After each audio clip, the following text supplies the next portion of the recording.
பிரியமானவர்களே, இயேசு கிறிஸ்துவின் இணையற்ற நாமத்தில் உங்களை வாழ்த்துகிறேன். இந்த மன்னாற்றுடைய இந்த டெய்லி பாட்காஸ்டை கேட்கிற உங்கள் ஒவ்வொருவரையும் கர்த்தர் ஆசீர்வதிப்பாராக. யோவான் 12வது அதிகாரம் 26வது வசனம் இப்படியாய் கூறுகிறது: ஒருவன் எனக்கு ஊழியம் செய்கிறவனானால் என்னை பின்பற்ற கடவன். நான் எங்கே இருக்கிறேனோ அங்கே என் ஊழியக்காரனும் இருப்பான். ஒருவன் எனக்கு ஊழியம் செய்தால் அவனை பிதாவானவர் கனம் பண்ணுவார் என்பதாக. எல்லா கனத்திலும் மிகப்பெரிய கனம், the greatest honours of all honours என்ற தலைப்பின் கீழ் இன்றைய மன்னாவை தியானிக்கப் போகிறோம்.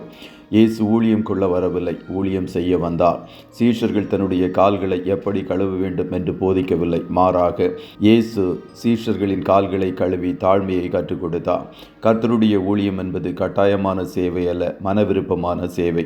ஒரு ஊழியக்காரர் சொன்னார், தேவனுடைய ஊழியம் என்பது சுமையல்ல, அது சுகம் என்று கூறினார். கர்த்தருடைய ஊழியம் என்பது நம்முடைய வாழ்வில் எல்லாரும் அனுபவிக்க வேண்டிய சுகமாயிருக்க வேண்டும்.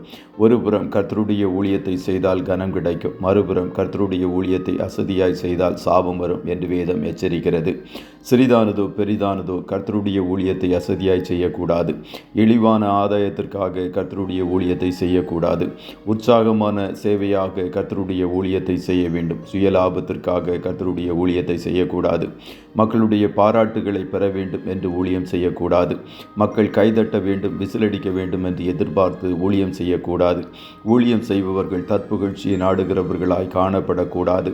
பண காரியங்களிலும் பொருட்களை கையாளுவதில் நேர்மைத்தன்மை காணப்பட வேண்டும். மந்தைக்கு மாதிரியாக இல்லாமல் மந்தைகள் மீது அதிகாரம் செலுத்துபவர்கள் உண்மையான ஊழியக்காரர்கள் அல்ல. இவ்வகையான போர்வையை தரித்து கொண்டு வரும் நரிகளை கர்த்தருடைய பிள்ளைகள் அடையாளம் கண்டுகொள்ள வேண்டும்.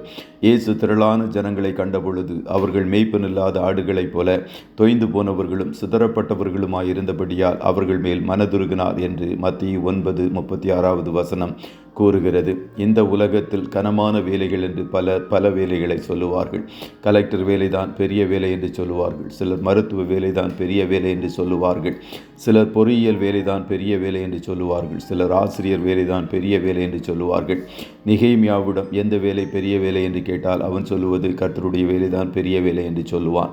இடிந்து போன அலங்கத்தை எடுத்து கட்டுவதுதான் அவனுடைய பெரிய வேலையாக இருந்தது. அந்த வேலைதான் இந்த உலகத்தில் கிடைக்கும் கனத்தை காட்டிலும் பெரிய கனம் என்பதை அறிந்து கொள்ளுங்கள். அதுவும் யார் கனப்படுத்துகிறார் என்று பார்த்தால் வானத்தையும் பூமியையும் சர்வலோகத்தையும் சிருஷ்டித்த பிதாவானவர் கனப்படுத்துகிறார் என்று வசனம் கூறுகிறது. ஊழியத்தை சரியாய் செய்யாமல் ஏனோதானோ என்று செய்தால் வருகிற சாபத்திற்கு அளவில்லை. அதே ஊழியத்தை உண்மையாய் உத்தமமாய் செய்தால் வரும் கனத்திற்கு ஒப்பான வேறொரு கனமில்லை. அப்படிப்பட்ட கனத்தை பெற்றுக்கொள்ள உண்மையாய் கர்த்தருடைய ஊழியத்தை செய்யுங்கள். கர்த்தர் உங்கள் ஒவ்வொருவரையும் ஆசீர்வதிப்பாராக. ஜெபம் செய்வோமா? நல்ல தகப்பனே, உம்மை நன்றியோடு துதிக்கிறோம். இந்த மன்னாற்றுடைய டெய்லி பாட்காஸ்டை கேட்கிற முடிய பிள்ளைகள் ஒவ்வொருவரையும் கர்த்தர் ஆசீர்வதிப்பீராக. அப்பா, சிறிதானதோ பெரிதானதோ உமக்கென்று உம்முடைய பிள்ளைகள் செய்கிற ஒவ்வொரு காரியத்தையும் கர்த்தர் நீர் கனப்படுத்தி உம்மிடத்திலிருந்து வருகிற கனத்தினால் ஆசீர்வாதங்களினால் ஒவ்வொருவரையும் நிரப்புவீராக.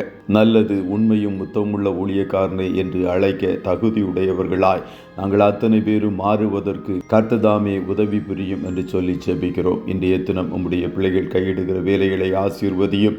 போக்கிலும் வரத்திலும் உடனிருப்பீராக. பரத்திலிருந்து வருகிற நன்மையான ஈவினால் ஒவ்வொருவரையும் நிரப்பி ஆசீர்வதியும் என்று சொல்லி ஜெபிக்கிறோம். ஆட்டுக்குட்டியானவருடைய இரத்தத்தின் பாதுகாப்பிற்குள்ளாய் ஒவ்வொருவரையும் கொடுத்து இயேசுவின் நாமத்தில் வாழ்த்தி ஜெபிக்கிறோம் நல்ல பிதாவே. ஆமென்.